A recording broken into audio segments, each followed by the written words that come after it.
Okay, so now I'd like to discuss the autonomic nervous system.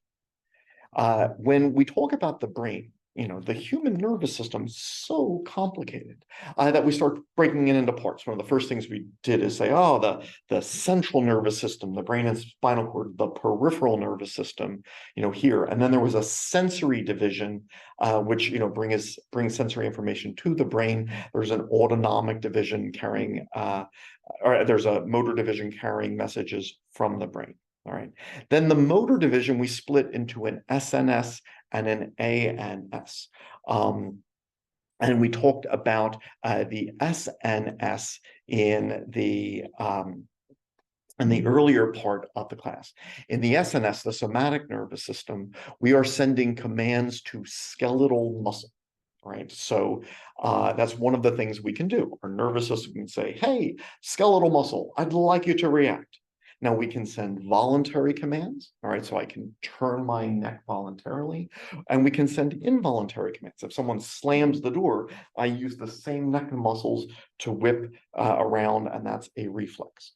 So we can control skeletal muscle voluntarily. We can control skeletal muscle involuntarily. And, in lab, and in our previous lectures, we talked about all of these nerves, like the radial nerve going to the triceps brachii, the femoral nerve going to the quadriceps, the sciatic nerve going to the hamstrings, etc.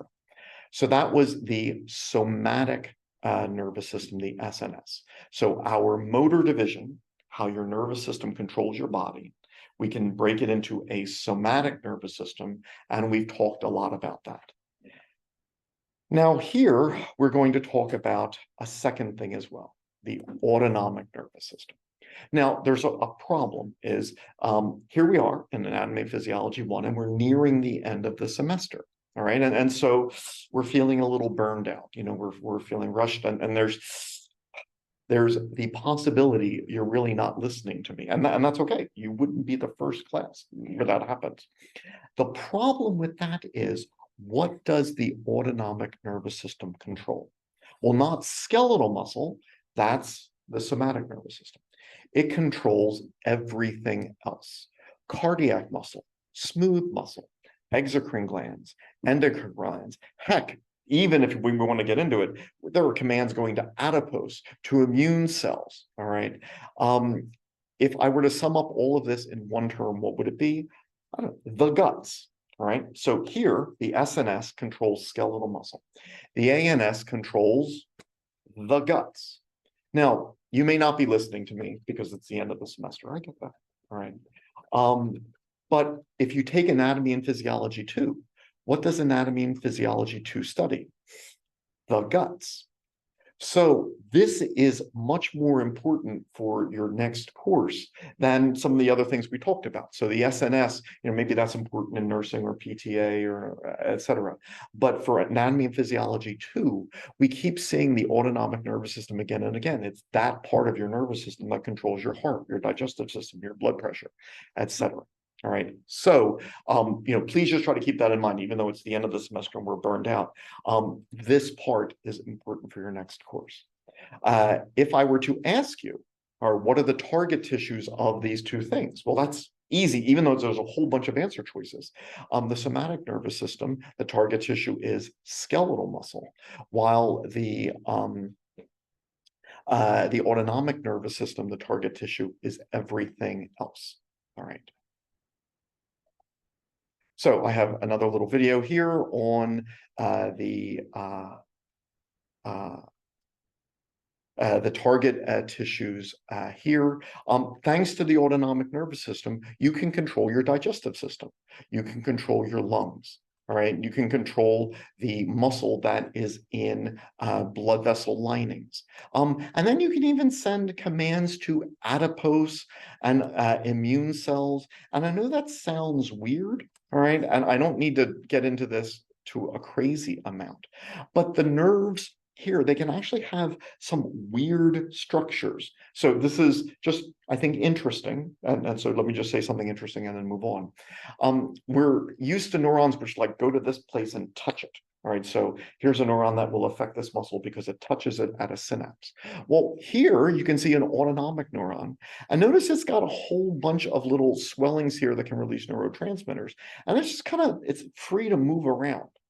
So if the nerve cell can move around with its synaptic knob, here you've got immune cells which can wander in and wander out. So immune cells can come and talk to your nervous system, and then your nervous system can talk to them. They all are making signals. They can all respond to these signals, right? So it's something what we call, this is a neuromuscular junction where a nerve cell is touching a muscle cell.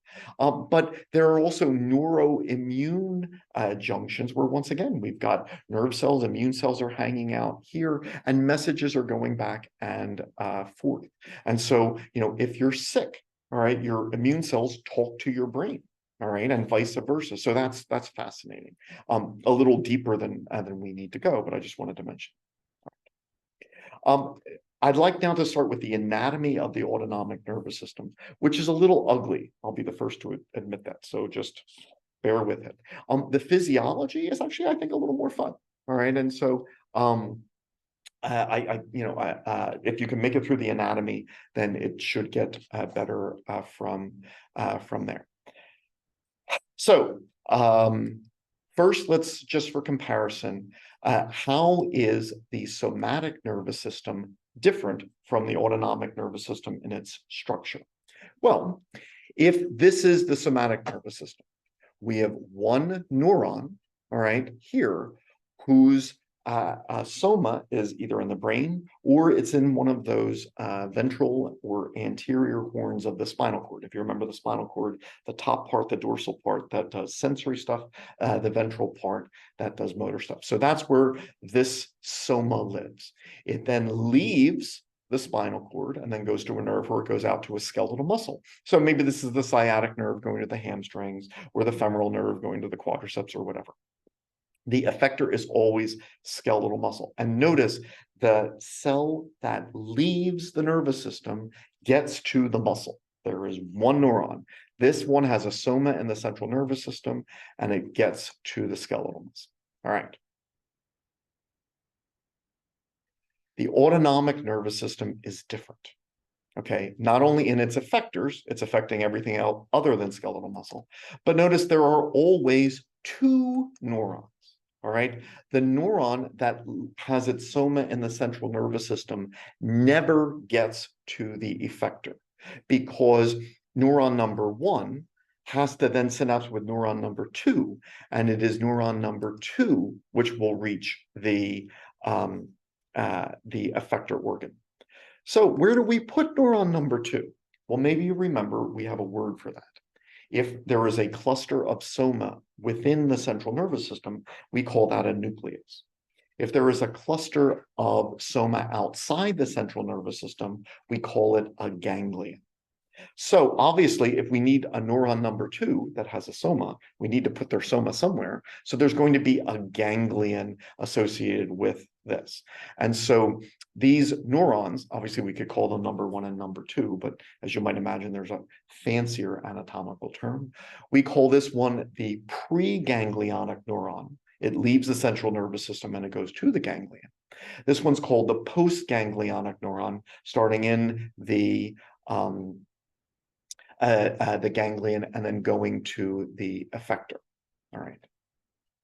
So once again, I just remind us here, the dorsal root ganglion, that was the soma of sensory neurons. And so here we will have ganglia here as well. All right. So where are these ganglia? Well, there's going to be a couple of different spots where they can be. Some of them will actually be located alongside the spinal cord, all right? And so we'll see that in a second. All right, so there'll be what's called the sympathetic chain ganglia, as we'll see in a second. They'll be all along the spinal cord here in aqua, but then some of them are farther away from the spinal cord, and some might actually be in the organs which are being serviced. And so in the autonomic nervous system, the neuron which is leaving the And I'm sorry for the internet connection, which is making the resolution a little less.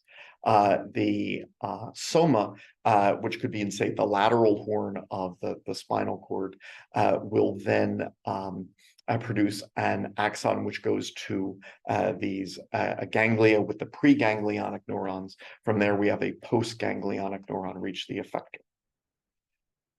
Now, what neurotransmitters get released? Well, not all neurons release the same neurotransmitters. We had mentioned this. And so here in the SNS, the axons going to the skeletal muscle, they tend to be large and myelinated, which means they're conducting messages quickly. And the message that they release here is acetylcholine. So they release acetylcholine. That tells skeletal muscle to contract. So when I send muscles to my triceps brachii, I'm saying contract because acetylcholine is always excitatory.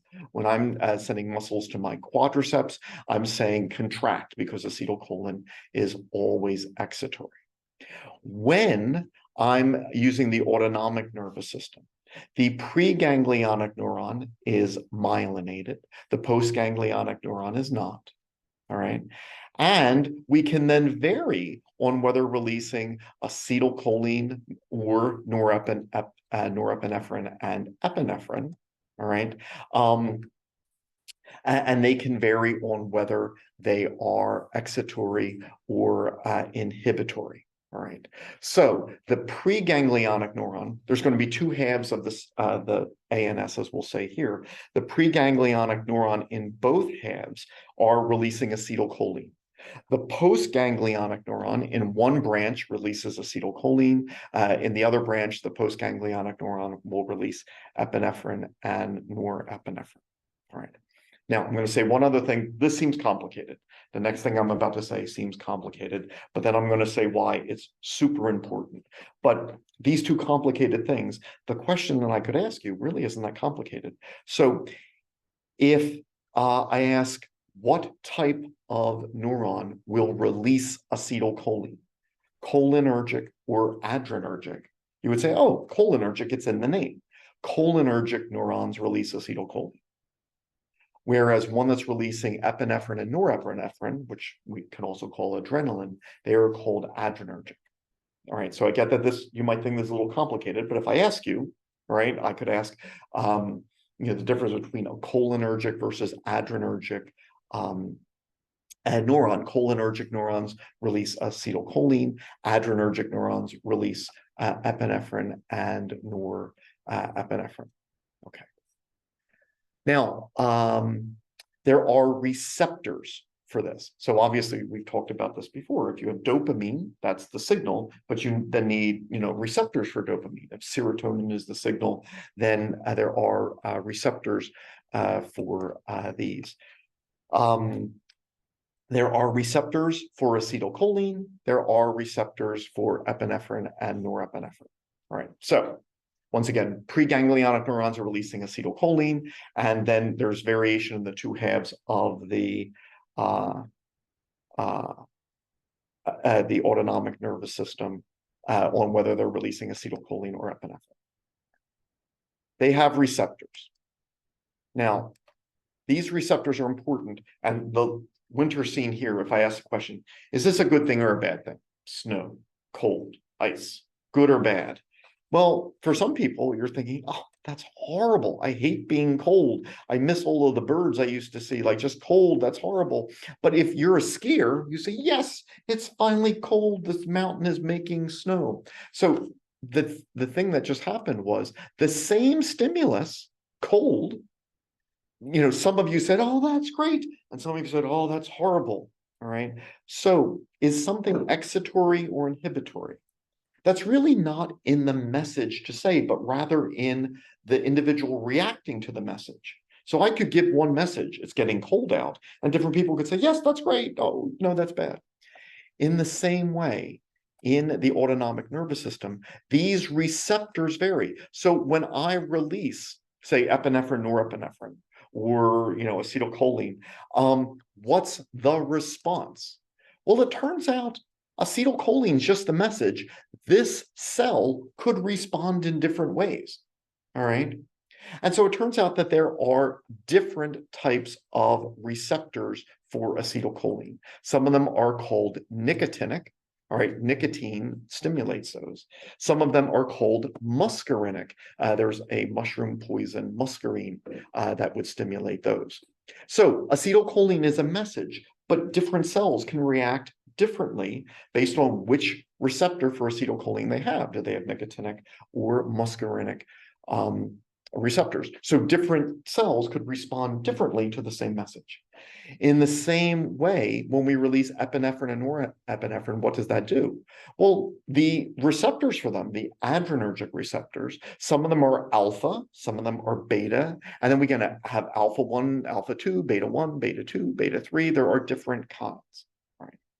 So the question that I'm going to ask you is, the receptors for acetylcholine can be classified as A, nicotinic or muscarinic, or B, alpha and beta. You would pick A. So for acetylcholine, nicotinic or muscarinic. If I ask the receptors for epinephrine, norepinephrine can be classified as nicotinic, muscarinic, or alpha and beta, you would pick alpha and beta. Okay. So the last two things I said kind of involved, a little complex. The questions are easy. They're just cholinergic, releases acetylcholine, adrenergic, epinephrine, norepinephrine, receptors for acetylcholine, nicotinic, muscarinic, receptors for epinephrine, alpha and beta. Why are we doing this? All right. Well, as nightmarish as it seems, why am I learning all of this?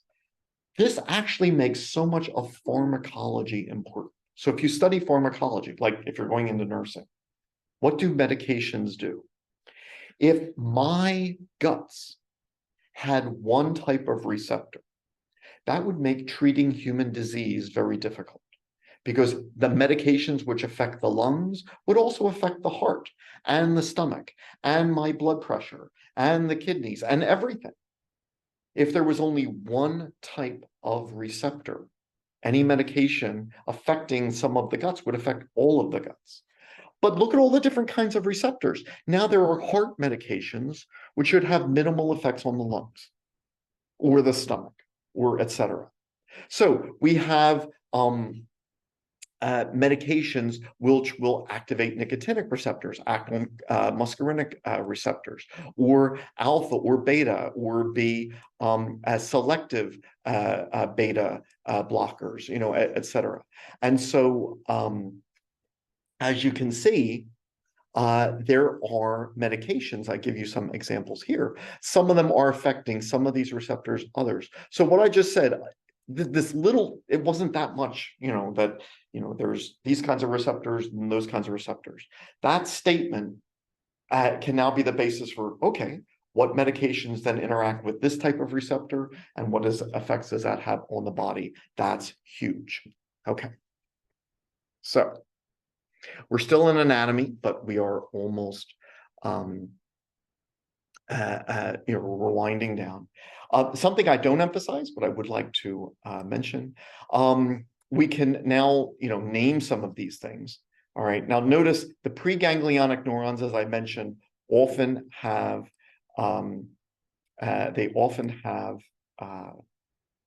myelin in them.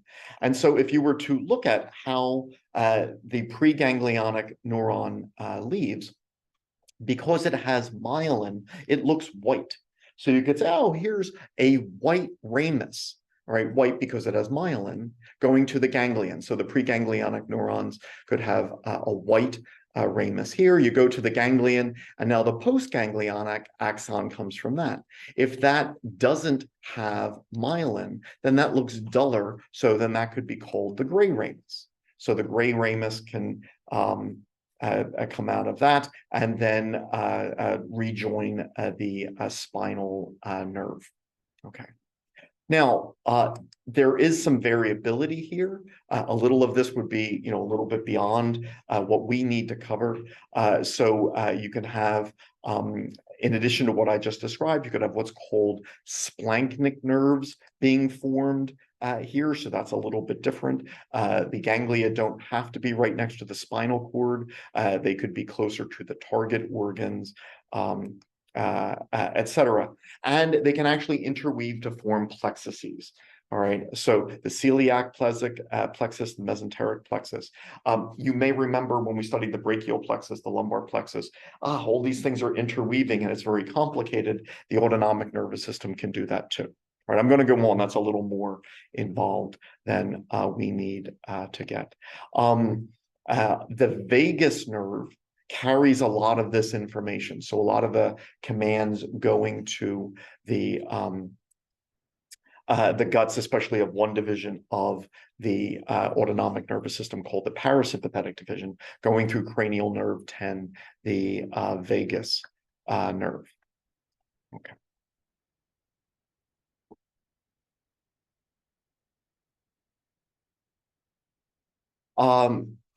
There's going to be two halves of the autonomic nervous system, and that's kind of the majority of the remainder of our coverage of it. And just so that you know, most organs of the body get input from both. So it's what's called dual innervation. So, when there's an emergency, you can tell the heart to respond. When there's not an emergency and you're relaxing, you can tell the heart to relax. So the heart isn't an emergency organ, because it does something during an emergency, it does something during rest. The stomach does something during an emergency, it does something during rest. So we have what's called dual innervation, where both halves of the autonomic nervous system send commands to most organs. There is one exception: the sweat glands in the skin. The sweat glands in the skin, we sweat during emergencies. They don't really do anything during at rest. All right, so that's one exception to that. Okay.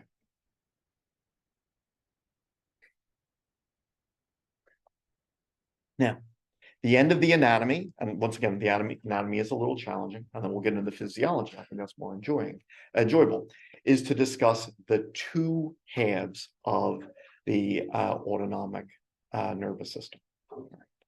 So physiology, I think, is a little more fun, but let's do the anatomy first. When there's an emergency, we generate a fight or flight response. Okay, and the fight or flight response, the term for that is the sympathetic division of the autonomic nervous system. Where does it come from? Well, the preganglionic soma, they're coming from the thoracic and lumbar divisions of the spinal cord. So another word for sympathetic is thoracolumbar. So notice here, this is the area that's moving.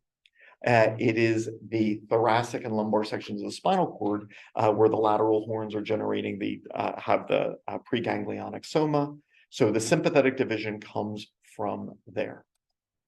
The other division, which will generate rest and repose, that's coming from the brainstem and the sacral division of the spinal cord. So another term for that is craniosacral division. So the autonomic nervous system, you have neurons which leave the central nervous system. For emergencies, the sympathetic division, they're leaving from here, the thoracic and lumbar sections, hence the term thoracolumbar. When we're at rest, you can have them leave from the brainstem and the sacral division, hence the term craniosacral. Okay. So once again, during an emergency, this is where the messages are leaving versus when we're at rest. There we are leaving. The parasympathetic division, most of it is leaving through cranial nerve 10, the vagus nerve. All right. In the sympathetic division for emergencies, the first neuron, the preganglionic neuron, tends to be short, all right? And the ganglia tend to be right next to the spinal cord. Whereas in the rest and repose division, the parasympathetic division, the preganglionic neuron, neuron number 1, tends to be long, all right? And then the postganglionic neuron tends to be short. Now, this is responsible for some of the differences which we'll see once we start talking about function. So when there's an emergency, one of the things we associate with that is a lot of body parts are acting together. Like your heart knows it's an emergency, your lung knows it's an emergency, etc.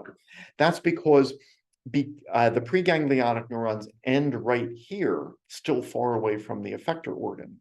And so one preganglionic neuron can synapse with an average of 20 postganglionic neurons. So if you start off with one message that after the ganglion then is going in 20 different directions, you're going to have a big, complex, coordinated response because all 20 of the target areas are all acting on the same information.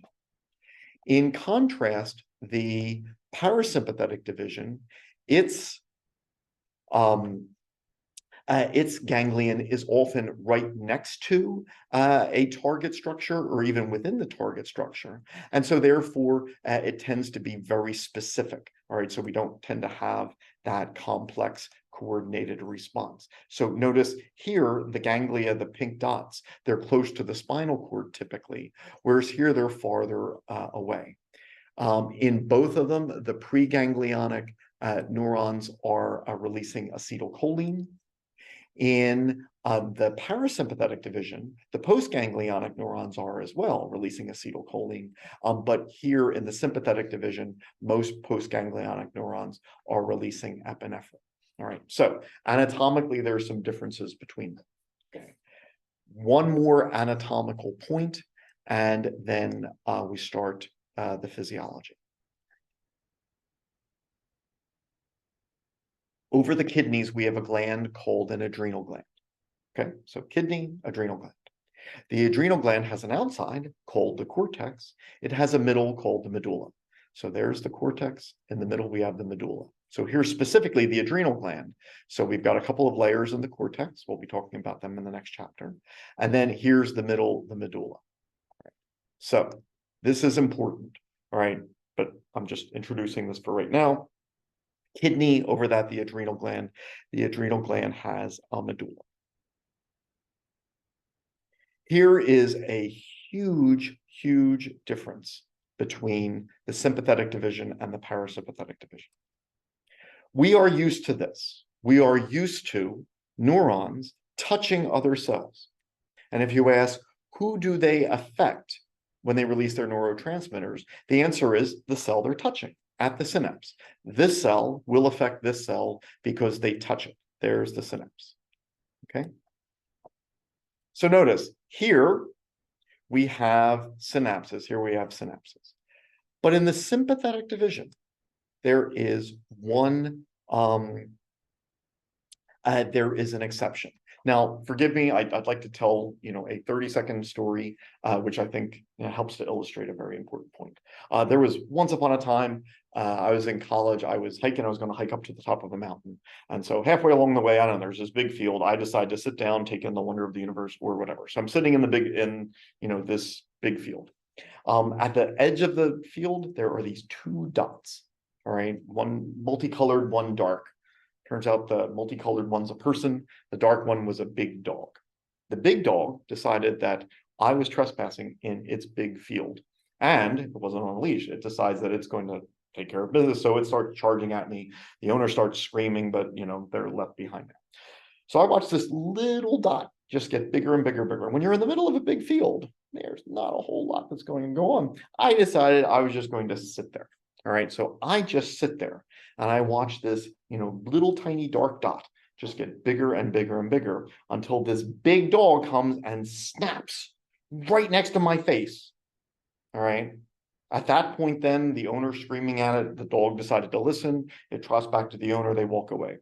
And there is this tiny, tiny length of time where I just think about myself and I'm like, wow, the resolve that I showed, the nerves, the confidence, that was truly impressive. And after like 5 seconds of this, all of a sudden my heart felt like it was going to explode. Bam, bam, bam, bam, which was odd because at this point the dog was trotting away. What's going on there? Well, something really important. Some of the sympathetic nerve cells do synapses the normal way, but some of them go to the middle of that adrenal gland. All right. So once again, you have glands over your kidneys called adrenal glands. There's a middle called the medulla. All right. And here, where are these neurons, or what the neurotransmitter released, it ends up being released into the postganglionic cells, into the blood. Now, if I release epinephrine here, all right, then a cell responds, like the muscle cells, whatever cell the neuron touched. But if neurotransmitters go into the blood goes everywhere. So epinephrine here, okay, is going to a specific target, all right? But then epinephrine here, coming from the adrenal medulla in pink, that's going everywhere. So this cell is only affecting the cell that it touches with its epinephrine. But this postganglionic cell, called a chromaffin cell in the adrenal medulla, is now releasing adrenal adrenaline into the blood where it goes everywhere. So this epinephrine is a neurotransmitter acting at a synapse. This epinephrine is a hormone that goes all over the body. So when you are under stress, when there is an emergency, all of the cells of your body are potentially targets. Normally, nerve cells are only targeting the cells they touch. But here in the adrenal medulla, we have cells releasing epinephrine into the blood. So now epinephrine is going in everywhere. But hormones act a little differently in that they're slower to start. So when that dog was rushing towards me, somewhere my body said, this is a problem, this is an emergency, we have to react this way. But it's going to take a while to put this epinephrine into the blood and to have it circulate throughout my body. So when my heart started beating faster, the dog was already trotting away. All right. So in that sense, epinephrine was acting more like a hormone. Okay. Now, my humble opinion is that the anatomy of the autonomic nervous system is a little bit ugly, especially coming at the end of the semester the way we are. I think the physiology is actually a little enjoyable and quite easy. So we have just finished the anatomy. Now we're going to the physiology, and maybe some of the anatomy makes a little more sense. Okay. So let's say you're walking home and we see this having escaped from a zoo or whatever. All right. Well, that's a problem. And your response in the next couple of minutes might be important in, I don't know, how the rest of your life unfolds. All right. So obviously we want, I don't know, the heart to pump more blood. So a message should go to the heart. Hey, heart, pump more blood. Pump, pump, pump, pump, pump. But if that's the only part of your body that gets the message, well, what good is that? Because the blood is supposed to carry stuff like oxygen. The lungs also need to know it's an emergency because the muscles around respiratory passageways now have to dilate to let in more air. If they don't do that, if the lungs think it's not an emergency and their muscle constricts, you're pumping more blood, but there's not enough oxygen in it. So we need the heart and the lungs to all be with us that this is an emergency. Great. So we dilate respiratory passageways, more oxygen is coming in. Pump, pump, pump. Great. But we can't stop there because why is oxygen in the blood? Oxygen is there so we can break down food and energy molecules to get ATP for muscles to contract. So now that there's oxygen in the blood, well, that's great, but there better be sugar and other molecules for energy. So the heart and the lungs can't be the only ones who know this. You have to tell your adipose cells. You have to tell your liver, which is storing glycogen, which can be released as glucose. The oxygen is coming in to help us break down energy. So we have to put energy molecules into the blood. So we need to tell the liver that it's an emergency. We need to tell adipose that it's an emergency so they can put energy molecules into the blood. All right, so now there's energy molecules in the blood, oxygen to break it down. We're pumping the blood harder, but blood vessels have to be in on this because if there's a lion in your pathway, all right, you don't want to send your blood to the spleen. The spleen's a great organ. It'll help you, you know, if there's an infection going around, but your spleen is not going to help you with the lion. With the lion, you need to say, no, stop sending blood to my spleen, send it to my muscles so I can run really fast. So here's the thing. When we send messages to the guts, we often need a coordinated response. All right, we need everyone to be on the same page. It doesn't help us if the heart thinks it's an emergency and the lungs think you're asleep, or the stomach, thinks, you're digesting food, but your small intestine doesn't.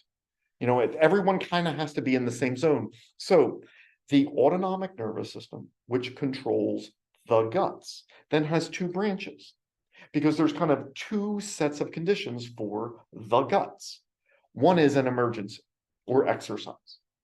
In an emergency or exercise, you're going to run and stuff like that. And that's different from what you're doing when there's not an emergency and you're not exercising. You're just sitting around. Now you're going to relax. All right. So the sympathetic division, that division that's coming from this region of the spinal cord, that handles looking at the lion. The parasympathetic division would handle resting afterwards. So what I'd like to do now is just kind of go through how both of those divisions, the sympathetic division, which does your fight or flight response, and the parasympathetic division, which does the rest and repose response. I'd like to now talk about how they affect different parts of your body and why. Okay. So the guts are now in a zone. So once again, if we are now relaxing, all right, we want to do different things than we did during an emergency. All right, so let me just kind of go through them all at once. So the sympathetic division realizes that if if there's a lion in front of you, there is the possibility that you start bleeding. That's, an option. And you'll get to know this a little bit more in AMP2. We have clotting factors in our blood, which help our blood to clot and limit fluid loss.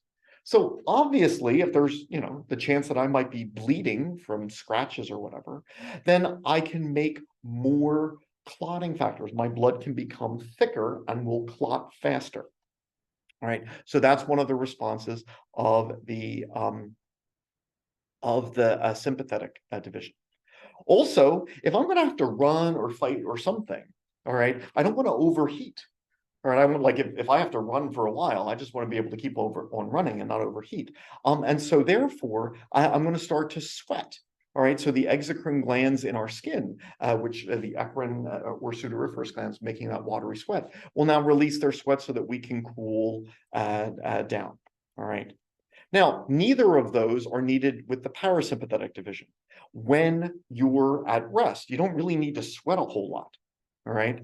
When you're at rest, you don't need to put more clotting factors in your blood. All right. So those are things that your sympathetic division will do. Talking about the heart.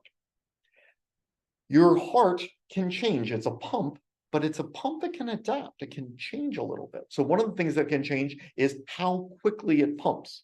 Our heart rate can go up. All right. And so during an emergency, all right, we want to pump more blood throughout the body to get, more energy molecules to the muscles, et cetera. So heart rate goes up. All right. So we have a resting heart rate. All right. But then during exercise, the heart rate can be much higher. In addition, all right, the heart can squeeze harder. All right, so it's muscle. Just like when I lift something using my arm muscles, I could lift a pillow, which I only have to squeeze a little bit, or I could lift a weight in the gym, in which case I have to move harder. So muscles can change how hard they can contract. And the same is true of the heart. The heart can squeeze a little, the heart can squeeze a lot. During an emergency, the sympathetic division tells the heart, hey, beat more often, so increase heart rate, but also squeeze harder. All right. That's what's called the contractibility of the heart. At rest, we don't need to do that. All right. So, and I'm sorry, just real quick. And the neat thing that's going on is, how does the sympathetic division tell the heart to speed up? Well, two ways. One, nerves go to the heart. There are what are called cardiac acceleratory nerves, which leave, the middle of the spinal cord and go to the heart. And they have synapses and they touch the heart muscle and they say beat faster. But then also epinephrine is coming from the adrenal glands, and that will increase heart rate and contractibility. So when the sympathetic division is sending messages, it can send it two ways, through a nerve or by dumping epinephrine into the blood where it acts as a hormone. The parasympathetic division doesn't have to do that. All right, so we can stimulate the heart less frequently. less frequently, so the heart rate goes down, and often also it doesn't have to squeeze quite as hard. All right, so there's that. Now we can affect the lungs as well, because we're sending blood to the lungs to get oxygen. If we need more oxygen, then the respiratory passageways have to dilate to let more oxygen come in. So the sympathetic division, epinephrine will cause respiratory passageways to dilate, as an asthmatic would know, because during an asthma attack, you can take epinephrine and that will dilate your respiratory passageways. So we do that so more oxygen comes into your lungs. The parasympathetic division will then it doesn't need that. So here now your respiratory passageways can constrict. We call that bronchodilation and bronchoconstriction. Also, not only do we send messages to the heart and lungs, but also blood vessels. All right, a lesson for AMP2. Your body has 5 liters of blood, but 8 liters of space. You do not have enough blood to send everywhere all the time. So you're always making choices. Do I send it here or do I send it there? During an emergency, the sympathetic division will send blood to your muscles, all right, so they can contract more, get more energy. Also to your skin, so you can sweat more, and your heart, all right?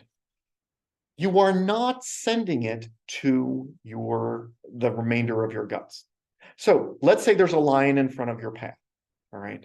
Is it important to digest your food? Yes, you want to digest your last meal, but not now. Right now, you want to save your life from the lion. So why would you waste your blood? Why would you waste fluids? Sending blood to the small intestine, fluids, having your stomach release gastric juices, etc., when you have an emergency on your hands. Solve the emergency and then digest your food later. So the sympathetic division will send blood and resources away from the digestive system. Don't digest your food in an emergency. Do that after the emergency.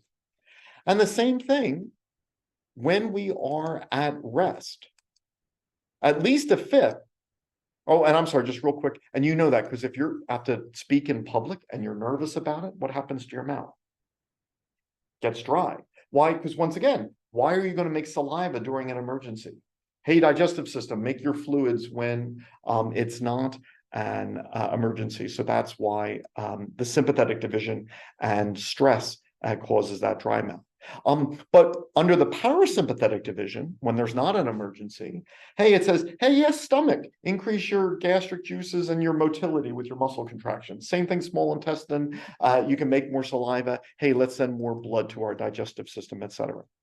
All right, so the parasympathetic division is giving the digestive system, maximal blood flow and, its fluids and increasing motility. The sympathetic division does not.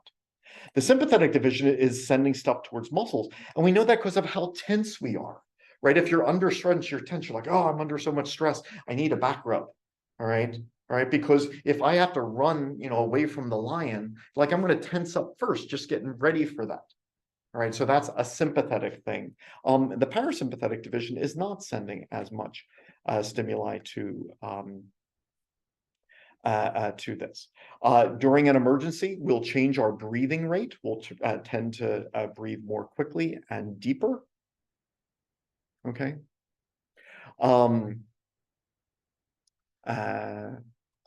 Okay, yeah, so I talked about the liver and fat, as I had mentioned, are going to be releasing energy molecules.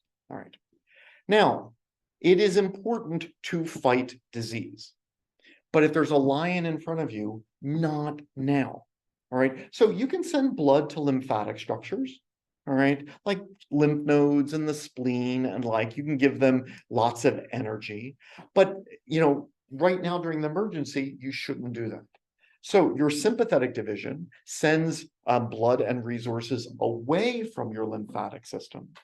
The only time the lymphatic system is going to get, full complement of resources to fight, diseases and screen for, illness is under the parasympathetic division when we're at rest. So when you're at rest, that's when you're worried about not getting sick, not when there's an emergency. We make urine to get urea out of our blood. We take this so seriously that at rest, at least a fifth, and maybe a quarter of your blood, that's a lot of blood, right? A quarter of your blood could be heading towards your kidneys to get the urea out. But during an emergency, you can't afford that. You can't send a quarter of your blood to kidneys to make urine. Making urine is not going to save your life. Running away from the lion is.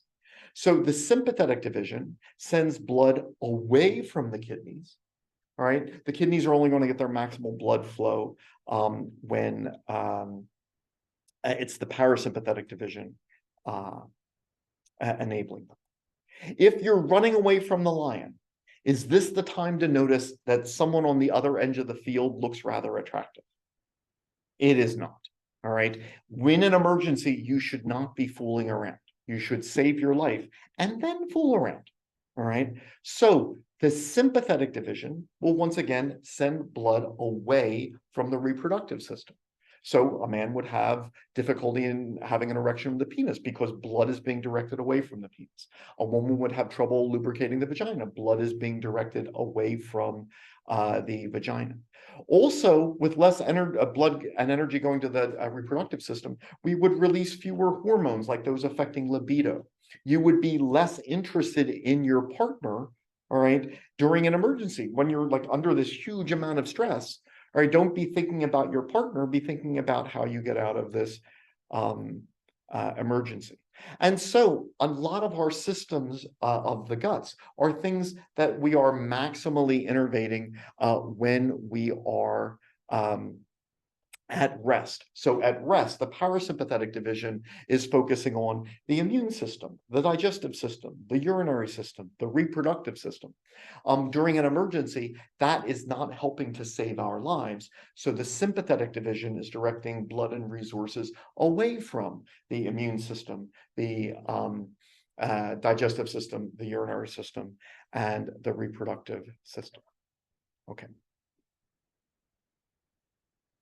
One big point left. So here's kind of the big finale and just wrapping up anything. The sympathetic division and your stress response. That is a wonderful, wonderful, wonderful way of dealing with the stresses that your ancestors faced.